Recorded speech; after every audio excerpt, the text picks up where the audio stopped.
Bonjour Axel. Bonjour. Avec ce lundi très politique dans la presse aujourd'hui, François Fillon d'abord qui organise sa riposte médiatique et politique. Oui, déterminé à continuer sa campagne, le candidat Les Républicains veut renouer le lien avec les Français presque 2 semaines après les premières révélations du canard enchaîné. 2 initiatives sont donc prévues ce lundi, écrit le Figaro. D'abord, François Fillon réunira ce soir à son quartier général le conseil stratégique de sa campagne, une instance dans laquelle sont rassemblés les ténors de la droite. Ensuite, une offensive médiatique pour s'adresser aux Français.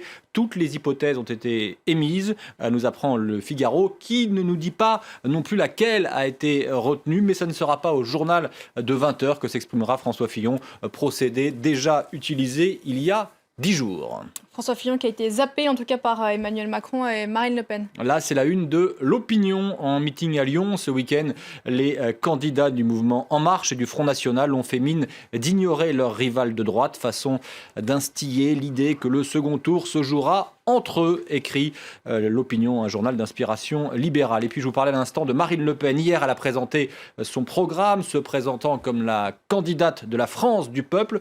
Mais selon La Croix, Marine Le Pen confirme en fait les fondamentaux de son parti. Comme l'écrit de son côté Libération, il y a du changement sur la forme, mais pas sur le front. Voilà, et quoi de neuf du côté des autres ? Eh bien, boosté par les dégâts de l'affaire Fillon, empêtré dans le Penelope Gate, mais aussi inquiet face à la montée du Front National, écrit Libération, Emmanuel Macron, le socialiste Benoît Hamon et le représentant de l'extrême gauche, Jean-Luc Mélenchon, ont tenu leur meeting ce week-end en gardant un œil sur leurs rivaux, ce qui donne Macron qui s'enflamme, Hamon qui monte et Mélenchon qui l'évite. Alors on le voit assez mal sur la photo, mais la retransmission à Aubervilliers, en banlieue parisienne, par hologramme du meeting de Jean-Luc Mélenchon tenu à Lyon, a fait beaucoup réagir. Voilà, coup de com' réussi. En tout cas, les candidats ont tous un point commun. Oui, de Le Pen à Mélenchon, en passant par Fillon et Macron, ils sont nombreux à faire campagne sur le thème de l'antisystème. C'est la nouvelle rhétorique dominante, écrit Le Monde. Et regardez ce dessin, on voit une personnalité politique non identifiée qui dit: le système, c'est les autres. Voilà, toute autre chose maintenant, la bavure policière à Aulnay-sous-Bois, ou en tout cas les fortes suspicions de bavure, on en parlait dans le journal, il y a eu des fortes tensions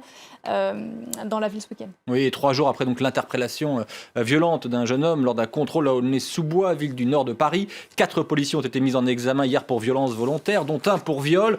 Aujourd'hui en France, notamment dans la presse française ce matin, revient sur cette affaire filmée par les caméras de la ville. Un contrôle d'identité dans une cité sur fond de suspicion de trafic de drogue qui a donc totalement dérapé avec l'interpellation d'un jeune de 22 ans sans passé judiciaire, écrit aujourd'hui en France. Un sportif de haut niveau sans histoire renchérit Le Figaro et l'homme s'est vu prescrire 60 jours d'incapacité totale de travail quand les policiers cherchent à menotter le jeune homme. Son pantalon de survêtement glisse et alors qu'il se débat, un agent saisit sa matraque télescopique et porte un coup de manière horizontale. Détail aujourd'hui en France, l'arme a profondément pénétré dans les chairs du jeune homme. Le juge d'instruction est allé à l'encontre du parquet qui lui considérait que le geste était certes inexcusable car destiné à faire mal mais sans portée sexuelle.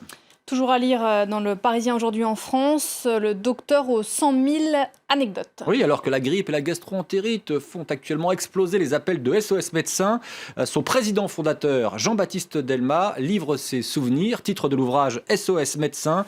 Et durant sa carrière, il a croisé quelques 100 000 patients avec quelques exemples, quelques anecdotes qui ont été relevées par Aujourd'hui en France. Par exemple, il s'est rendu un jour dans un appartement parisien et là, c'est un laquais en livrée Louis XV qui lui ouvre la porte, chemise de soie blanche à jabot sur une culotte en velours rouge, perruque poudrée et chaussures noires à boucles. Il conduit, le laquais conduit le médecin jusqu'au malade et là le docteur le soigne dans son lit à baldaquin. Et puis il y a aussi cette autre anecdote, vous reviendrez quand le bébé sera réveillé, lui rétorque un couple. Quelques minutes plus tôt, ce même couple avait appelé le médecin car l'enfant qui désormais dormait, pleurait sans cesse. On vous rappellera, tranchent les parents en lui fermant la porte au nez.